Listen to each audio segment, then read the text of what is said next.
বাংলাদেশ ও মিয়ানমারের সামরিক শক্তির তুলনামূলক বিশ্লেষণে ২০২৫ ও ২৬ সালের তথ্য অনুযায়ী মিয়ানমার সামরিকভাবে কিছুটা এগিয়ে থাকলেও স্থল ও নৌবাহিনীতে বাংলাদেশ সমপর্যায়ে বা কোনো কোনো ক্ষেত্রে উন্নত অবস্থানে রয়েছে।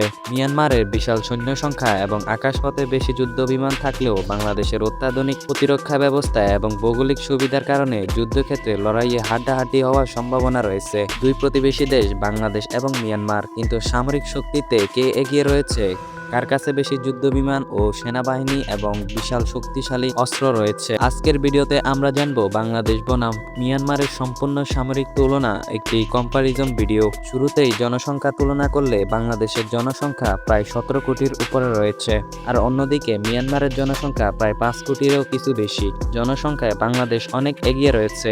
এবার আসা যাক সেনাবাহিনীর শক্তি প্রসঙ্গে। বাংলাদেশের সক্রিয় সেনা সদস্য প্রায় 1,60,000-এরও বেশি রয়েছে। এছাড়াও রয়েছে বিশাল রিজার্ভ ফোর্স ও প্যারামিলিটারি ফোর্স।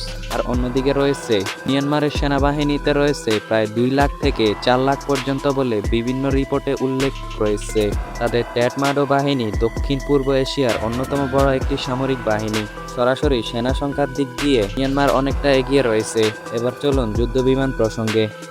বাংলাদেশের কাছে রয়েছে প্রায় 80টির মতো সক্রিয় সামরিক বিমান, যার মধ্যে রয়েছে মিগ-29 এবং F-7 যুদ্ধবিমান রয়েছে। নতুন করে যুক্ত হতে যাচ্ছে J-10C যুদ্ধবিমান। আর অন্যদিকে রয়েছে মিয়ানমারের কাছে রয়েছে 300টিরও বেশি সামরিক বিমান। তারা রাশিয়ার মিগ-29, Su-30 এবং চীনের বিভিন্ন যুদ্ধবিমান ব্যবহার করে থাকে। আকাশ প্রতিরক্ষা শক্তিতে মিয়ানমার স্পষ্টভাবে এগিয়ে রয়েছে।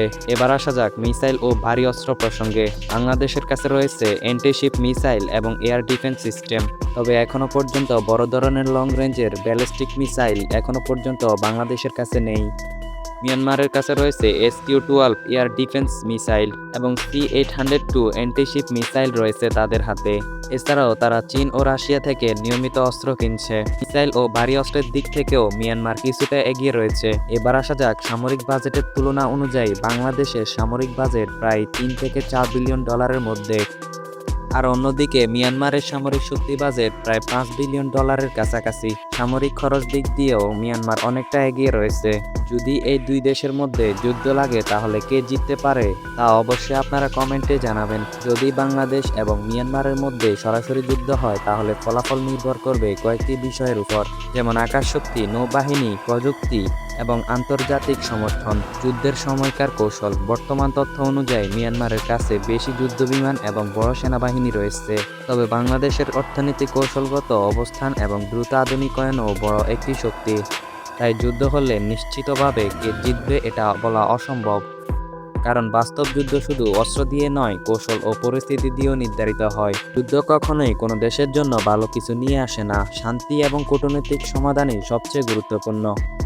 আপনার মতে বাংলাদেশ নাকি মিয়ানমার, কার সামরিক শক্তি বেশি ভয়ঙ্কর, কমেন্টে জানাতে ভুলবেন না। তো বন্ধুরা, আজকের ভিডিওটি এই পর্যন্ত। ভিডিওটি কেমন লেগেছে আপনাদের কাছে, আপনার মতামতটি কমেন্ট করে অবশ্যই জানাবেন। যদি ভিডিওটি ভালো লেগে থাকে তাহলে অবশ্যই ভিডিওতে একটি লাইক দিয়ে আমাদের চ্যানেলটি সাবস্ক্রাইব করে সঙ্গে থাকুন। সবাই ভালো থাকবেন, টেক কেয়ার।